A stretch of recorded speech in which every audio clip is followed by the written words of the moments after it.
Why am I naked bringing a drink to a person in a hotel room? This is the worst. I had a great time at the company trip party, but I never expected to get yelled at for helping my drunk boss. I desperately tried to explain, but the next workday, my boss came and glared at me. I need to talk to you. Come to the conference room. I swallowed hard. The look didn't promise a pleasant conversation. I braced myself and headed to the conference room. For some reason, the door was locked, and my beautiful boss cornered me against the wall. Hey, you liked my thing, didn't you? Huh. My name is Sean. I'm just an ordinary office worker. Personally, I dislike standing out, so I always try to stay as inconspicuous as possible at work. However, things often don't go as planned, and despite my efforts to stay in the background, situations arise that make it impossible. It's never because of something I've done. Most of the time, it's because of my direct boss. Her name is Kate. Every day, I'm worked to the bone like her right-hand man. I don't mind the work itself at all, but there's something else that worries me every day. When I was first assigned to her, my initial impression was that she was very competent. Because of that, I felt it was a great place to work, and I could work very comfortably. However, as the days went by, that impression gradually crumbled. It all started at a diner we went to on our way to a client. The moment we walked into the diner, I felt the stares of everyone around us more intensely than ever before. It wasn't just one person staring. I felt eyes on us from all directions. That was only natural because the diner we happened to walk into was full of men, including the owner. All those blank stares were directed at my boss. The stares I felt were not aimed at me, but at her who was walking next to me. As soon as we sat down, the owner, whom we hadn't even called, came over with a big smile and persistently asked for her order. The other customers would look at her while picking at their food over and over again. Even though I knew the stares weren't directed at me, just being in that environment made me uncomfortable. However, she didn't seem to care at all and went about her business as usual after placing her order.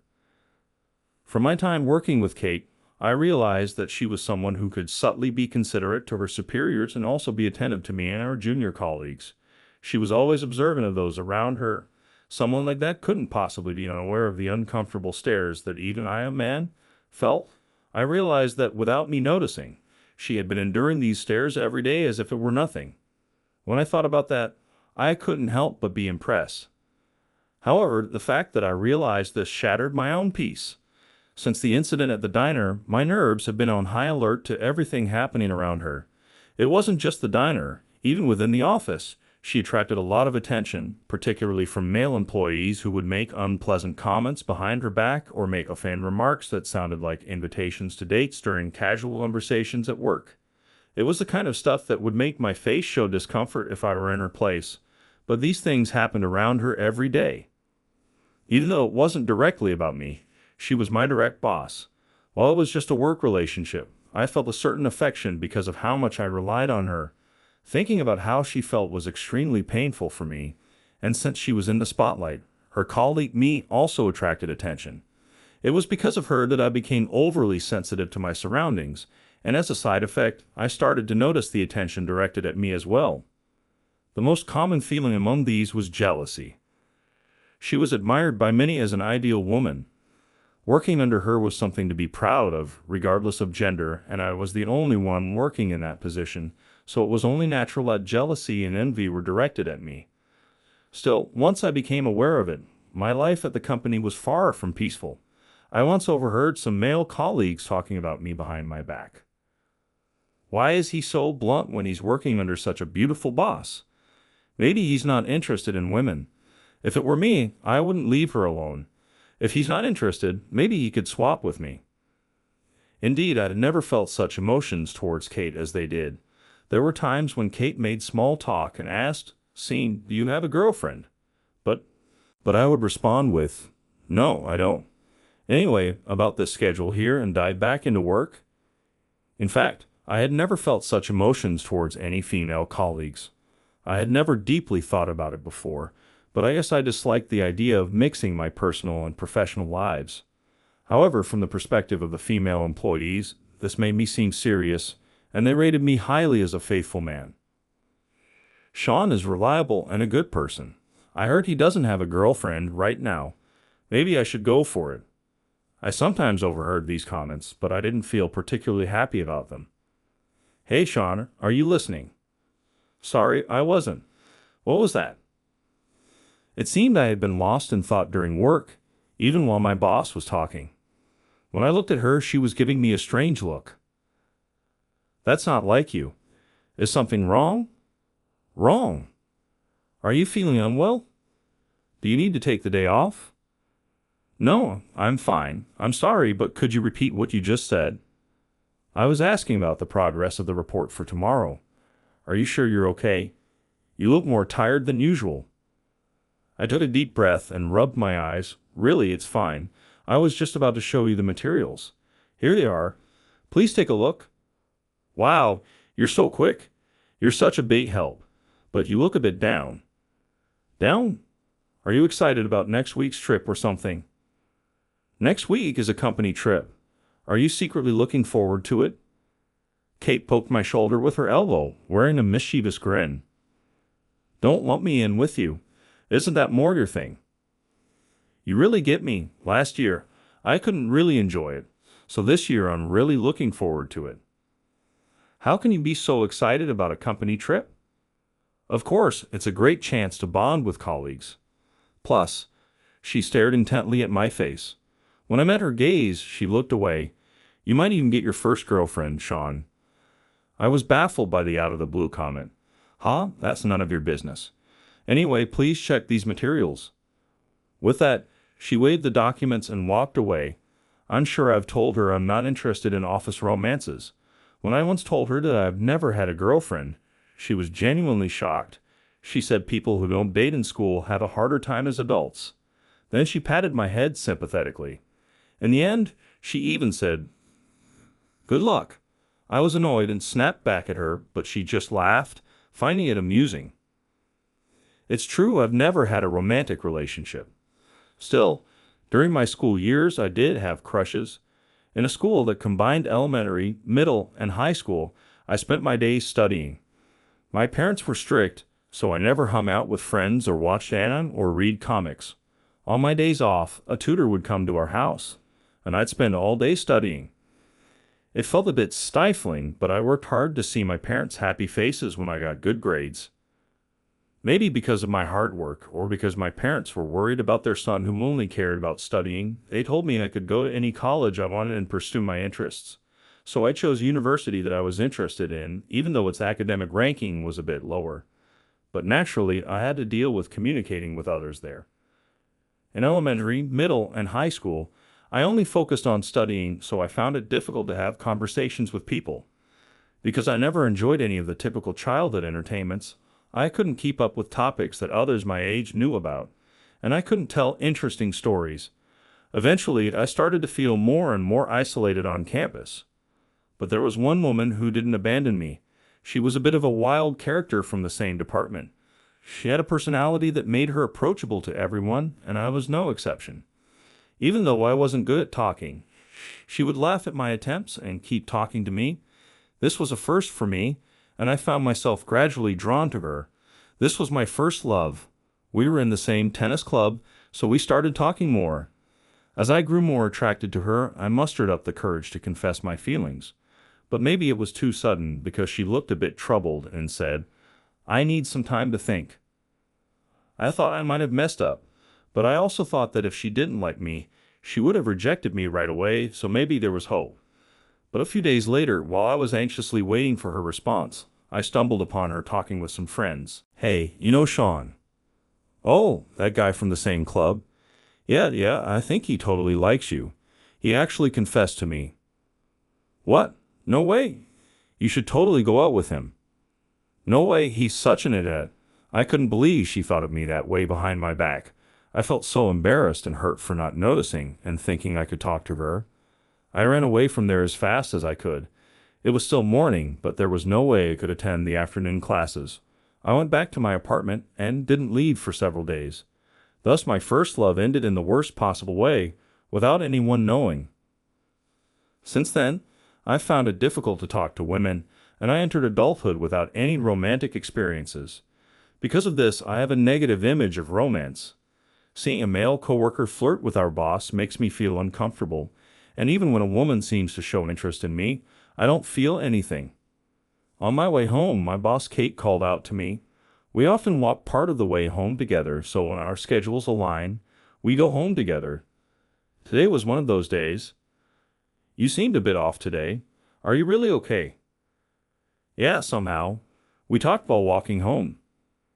Kate, can I cancel next week's company trip? Kate was so shocked by my words that she froze like she'd been struck by lightning. Why? We talked about making the best of this opportunity. When the company trip was announced, I had been debating with her about going. At that time, I ended up sharing a bitter story from my school days with her. That's what happened, but even if you don't like it, I think it's important to learn how to interact with your coworkers outside of work. We work together every day towards the same goals. Knowing each other better makes the work smoother. At that time, sharing my troubles with her made me feel lighter, which was unusual for me. That's why I decided to go, thinking maybe this is a chance to change myself. But now old memories were coming back, making me reluctant to join a company trip. But I just can't do it. Even though she's my boss, it's embarrassing to show my weak side. Still, there's something special about being able to be honest with her. You'll be fine, Scene. There's no such thing as can't. After all, you're my brilliant colleague. If anyone can do it, it's you, Scene. Her words overlapped with something a girl I had a crush on once said to me. Careful, I almost got the wrong idea again. Just like that girl? Kate was just trying to encourage me as her colleague. She didn't see me as a romantic interest. I told myself that to stay calm. Even without special feelings, she's the person I work with the most. She probably understands me better than anyone else in the office, so I felt her words were genuine. And even if it doesn't work out, I'm here, aren't I? Is this some kind of new harassment? What? How cheeky. Thanks to these playful exchanges, the unpleasant memories and anxieties from my past vanished before I knew it. And so, the day of the company trip arrived. Feeling a bit nervous, I headed to the bus stop. When I got there, the employees, all in their casual clothes, had already gathered. They looked happier and more vibrant than they did in the office. Just seeing that scene brought back old memories, stirring up my anxiety. In that state of mind, I stopped at the entrance of the bus when I heard a voice from behind me. Good morning, Scene. It was Kate who called out to me. Good morning, Kate. As soon as I said that, I realized my mistake. Remember, we agreed you wouldn't see me as a boss today. On our way back the other day, Kate and I made a pact to stop seeing her as a boss today to help us relax and enjoy the trip more. Kate, although I only showed her that I agreed with the idea, looked pleased when I said it. All right, let's go join everyone. Saying that, she grabbed my arm and pulled me towards the group of employees. Despite my worries, the company trip turned out to be really fun. Kate sat next to me on the bus, so I didn't have to be too concerned about making conversation. And since I was on the aisle seat, employees across the aisle chatted with me. I hardly ever talk about non-work topics with colleagues, let alone personal matters. I felt it, and so did those who spoke to me. It was a refreshing change. Even though I didn't have trouble keeping conversations going on the bus, I didn't initiate many topics, so my chats with individuals felt brief. It was enjoyable talking to people I usually don't interact with, but it also made me realize how bad I am at communication. By the time we got off the bus, I had managed to break the ice with a few colleagues. You're a good listener, Scene, and so kind. I was happy to receive such compliments. However, I also regretted that if I had been better at conversing back in my school days, I might have enjoyed those times more. Just as I was being overwhelmed by this late regret, Kate patted my shoulder and, with a big smile, said, You're doing great. Her smile cleared away my gloomy thoughts. Throughout the day, all the employees toured various sites and had lunch together, moving in small groups like a school field trip. Of course, I was in the same group as Kate. Besides Kate and me, I didn't know much about the group members, but the guys in the group stuck close to Kate as usual. Even so, she treated them no differently than she did at work. While Kate and her entourage walked ahead, I followed behind with another female employee I had never spoken to. Of course, I had never talked with her. She didn't seem like the type to initiate conversations either, so we mostly walked in silence. but I managed to make some awkward small talk, feeling like I was improving a bit at starting conversations. After finishing our sightseeing, we headed to the inn where we'd be staying for the night. It wasn't luxurious, but we each had our own room. Not used to spending the whole day with a large group, I was exhausted. Finally, having a room to myself felt like the only place where I could truly relax. I brought my luggage into the room, took a deep breath, and stared blankly at the ceiling. This company trip is a 2-day, 1-night event. I was savoring the fact that we had successfully made it through half of it. Then I heard a knock on my door. "Yes, Scene, are you there?" It was Kate, calling for me from outside the door. I opened the door and invited her into the room. "Your room is no different from mine." "Oh, Kate, your room is on the 3rd floor, right?" I almost treated her as a boss out of habit, but managed to stop myself and started a conversation with her casually. "Yes, it is, and guess what? It's directly above this room." She smirked and pointed at the ceiling. "What's with that look?" She walked up to me and peered into my face. "Did you just imagine something weird?" "No way, I wouldn't think that about you, Kate." "Oh, well, that's too bad." With that, she walked back to the door. "Oh, Kate." I wanted to ask her what she meant by too bad, but she was already in the hallway. At that moment, I froze for a second. Her neck was visible from her clothes. Normally, Kate always wears her long hair down and a high-necked shirt at work, so I don't think anyone has ever seen the back of her neck. But on this company trip, even though she still had her hair down, her fair, beautiful neck stood out more. Kate has very fair skin, smooth and clear. Her smooth skin continued down her neck, but I noticed an even whiter spot just below it. "All right, the party's in a bit. Don't be late, okay?" With that, she left the room. I didn't get a good look, but I'm pretty sure there was a white spot. It intrigued me a bit, but since her clothes were white, I figured it must be some kind of decoration and decided not to worry about it. A few minutes later, I headed to the banquet hall on the 1st floor as Kate had instructed. There, the company-wide party for all the employees participating in the company trip began. Employees who once seemed to be comedians and those reputed to be good singers took turns going up on stage to perform and liven up the atmosphere. After a while, as the alcohol started to take effect, the party gradually turned into a raucous affair. I usually don't drink, so I thought I'd get drunk quickly due to the atmosphere. But surprisingly, after about an hour, I was moderately tipsy amidst the excitement. Although I tried to talk to the person next to me under the influence of alcohol, my attempts were drowned out by the surrounding noise. More men than usual gathered around Kate, who was sitting across from me. In their drunken state, a proposal contest was taking place, and while Kate looked slightly bewildered, she was laughing at the men's silly proposals. Seeing her like that made me happy, and I decided to head back to my room a bit earlier, thinking about tomorrow. I left a word with the employee sitting next to me. I don't want it to affect me tomorrow, so I'm heading out now, and exited the venue. I thought of saying something to Kate as well, but the party was so lively that there was no room to intervene, so I quietly left without saying anything to her. When I got to my room, the noise from the banquet hall still echoed in my ears, making me dizzy even though it was supposed to be quiet. I think I enjoyed the atmosphere, but I wasn't entirely satisfied with myself. As long as you're having fun at a party, that's enough. Nevertheless, regrets and reflections like, if only I could drink and talk more like everyone else, swelled in my mind as it quieted down. Maybe I should just sleep, I muttered to myself, and was getting ready for bed when I heard a knock on the door. Wondering who it was, I got up from the bed and walked to the door. "Open up, woo!" It was Kate who knocked on my door. Judging by her voice, she seemed quite drunk. Her voice was slurred in a way that was unimaginable from her usual self, which made me a bit worried, so I hurried to open the door. Sure enough, she was leaning against the door, and as soon as I opened it, she stumbled into my room. I quickly caught her to support her. "Are you okay? You're really drunk." Her clothes were a bit disheveled from being drunk. As I adjusted her clothes, she looked at me. "Yeah, I got drunk, Scene. Everyone kept giving me drinks." "Were you okay coming here alone?" "Yeah, everyone was being so persistent, so I said I was going to the bathroom and ran away." Her face was more flushed than usual due to the alcohol, making her expression look vivid. Feeling a bit flustered by her more sensual appearance than usual, her expression suddenly changed, and she started to look increasingly pale. "Ah, I'm feeling a bit sick."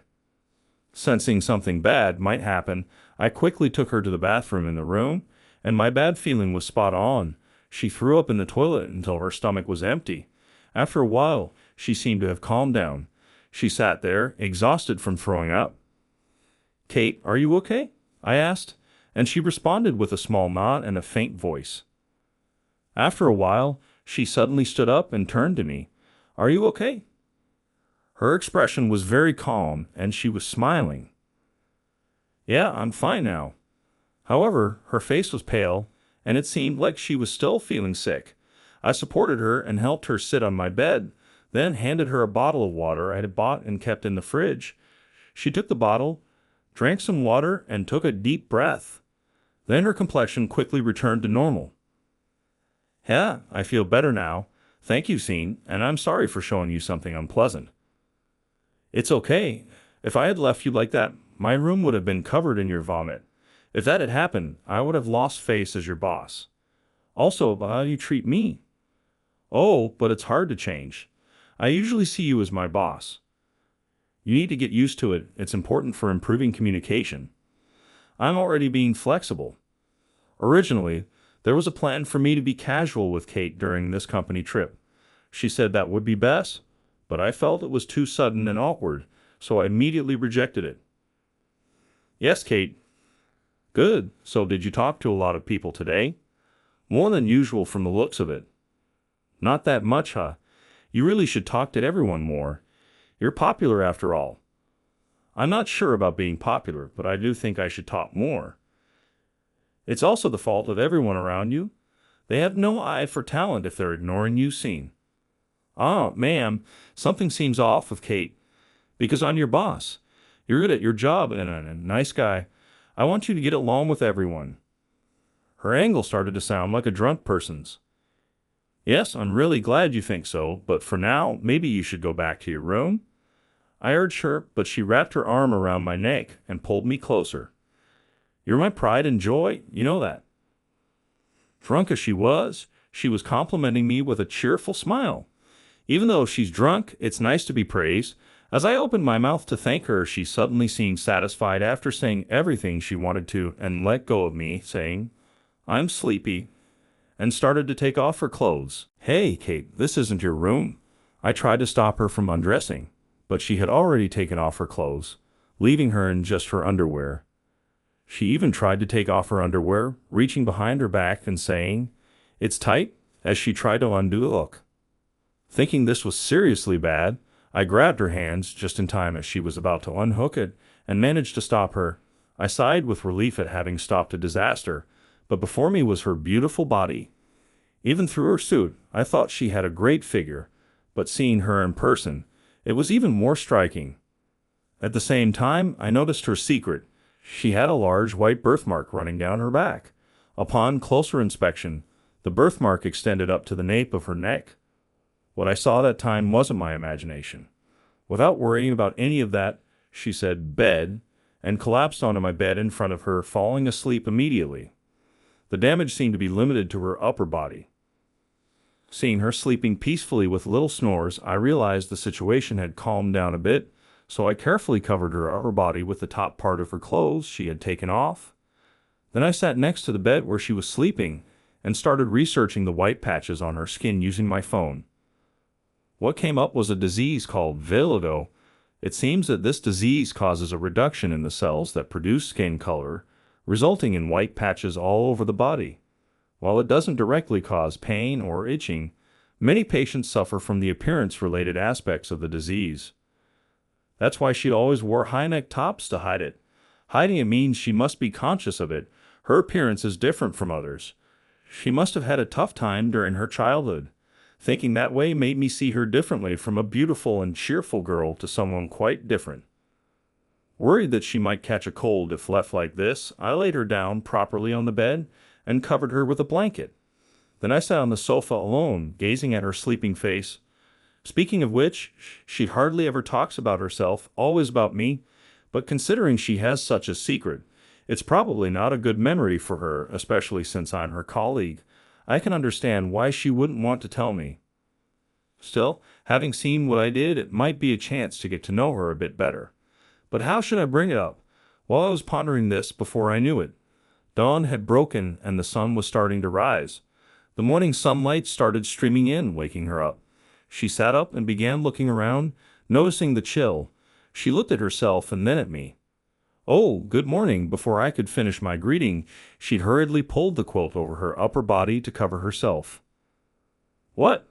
Why am I just in my underwear on top?" She looked back and forth between me and her body in a panic. Then she glared at me with a bright red face. "Were you that kind of person, bringing me into your room? You're the worst." Apparently, she had no memory of yesterday at all.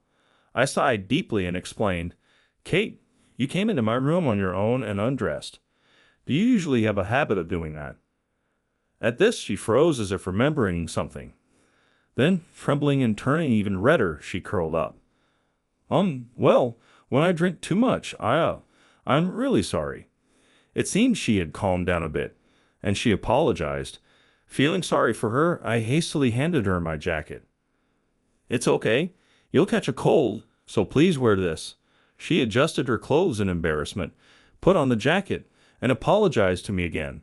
"I'll go back to my room. I'm really sorry." Then she quickly retreated to her room. After the commotion settled, I finally calmed down.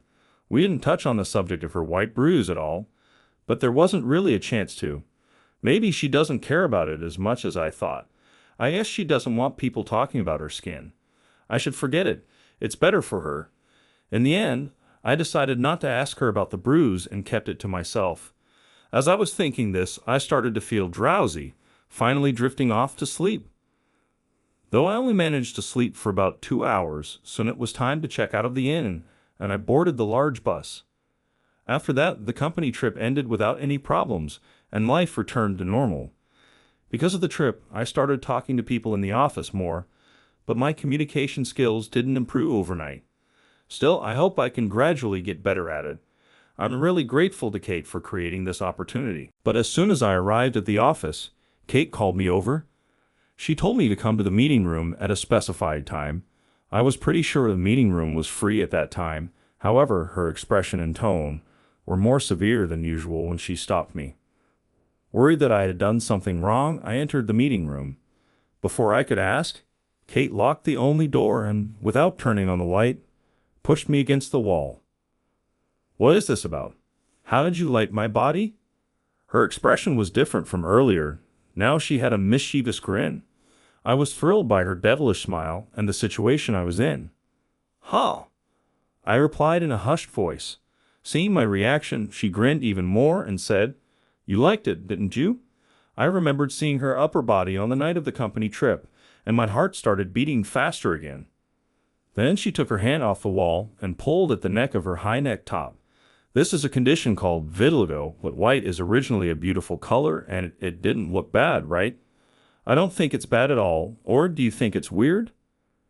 Hearing that, I felt so relieved that I collapsed on the spot. What's wrong? Are you okay?" "No, don't worry about it. It's not weird at all. I just didn't know anything about vitiligo. There are such things as pigment cells." Oh, I really didn't know anything." She looked surprised as if my answer wasn't what she expected. "What? Did you research it?" "Of course I did. I was curious. Besides, it's about a boss I respect." When I said that, she'd also collapsed to the ground like me, and our eyes met at the same height. Her eyes were glistening. I didn't really understand why she was crying. "Is something wrong?" "No, thank you. Thank you for thinking about me. I made you worry, didn't I?" "Oh, well, and I'm sorry for taking off my clothes. I'm such a failure as a boss." "That's not true at all. Even if you took off your clothes, you were still a boss I respect, and you were really beautiful." I hesitated to say that last part, but I did. She blushed at my words. "You didn't need to say that part." After that, she confided in me about the birthmark on her back that she had been hiding until now. She had been acting tough earlier, but even though she said otherwise, it seemed she really had a hard time in the past. Since then, This birthmark has been a source of insecurity for her, and she keeps it hidden. You're the first person besides my family to see this birthmark scene, and I didn't know what you think. Kate, have you never had a boyfriend before? I was so surprised that my voice got louder. I quickly glanced at the entrance to make sure no one was there, and then looked back at her. She nodded, blushing.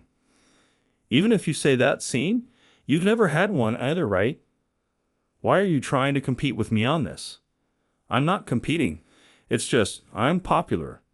Well, that's the same for you, Kate. But if I show this back, they'd be turned off. No way. It's beautiful. There you go again, saying embarrassing things without any shame. Saying that, an awkward silence fell between us. After a while, Kate spoke up. Hey, if you don't like the idea, just say so. But since we both have zero dating experience, why don't we try going out? We wouldn't mock each other for not knowing anything. Surprised by her unexpected suggestion, I looked up at her. She was blushing even more than before. Are you sure? Even someone like me, I'm not good at anything, and I'm terrible at conversation. Are you really okay with that? She looked me straight in the eyes with a serious expression and said, I'm not just saying this. When you saw my back and said it was beautiful, instead of being put off, it made me really happy. I've always thought it was wonderful how you can see people without prejudice. Seeing this birthmark and still saying I'm beautiful. Seeing, I like you. After saying that, she looked down again, clearly embarrassed. Hearing her words, I finally understood the feelings that had been growing inside me. As we spent time together, the discomfort I felt when other guys looked at her and the attraction I felt during our conversations. It's not just that. I think I understood. Maybe I've been hiding these feelings because of my past, but her confession removed that barrier. I realized I like her too. I've been thinking the same thing, Kate. You reached out to someone like me who isn't good at communicating. I love your kindness and lack of prejudice towards everyone. And you are beautiful too. Hearing that, her eyes sparkled and she grinned. Oh no, if you say things like that, I'll like you even more. I held my hand to her once again. Despite being who I am, please let me stay by your side, not just as your colleague, but as your boyfriend. She took my hand with tears of joy streaming down her face. After that, though we were a bit shy at first and even holding hands didn't go smoothly, we steadily went on dates and deepened our relationship. Thanks to her, talking to people regardless of gender at work has become less daunting for me. It seems my reputation has improved, according to Kate, especially among women. I have become someone they look up to. I wish it could have stayed daunting forever. You get approached by too many men, Kate. I'd like you to hide that pretty face of yours a bit. When I said that, she turned away, embarrassed. Spending time together seems to have given her a bit more confidence, too.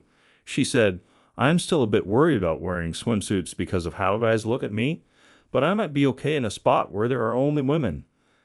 Showing a positive attitude toward her insecurities in this way, we faced our worries and moved towards resolving them together. A few years have passed since we started dating. We're now at our wedding venue. Since we got married after an office romance, the wedding was celebrated by many and ended without a hitch. After the ceremony, I looked at her in her wedding dress again. The back was open, showing her smooth skin and the white birthmark that was her insecurity. I'm sorry for having this kind of body, but I'll do my best to make you happy, she said. What are you talking about? Now your birthmark is beautiful, and that line about making you happy is supposed to be mine. I replied, saying that. She hugged me with a big smile. I hugged her back, and in my heart, I vowed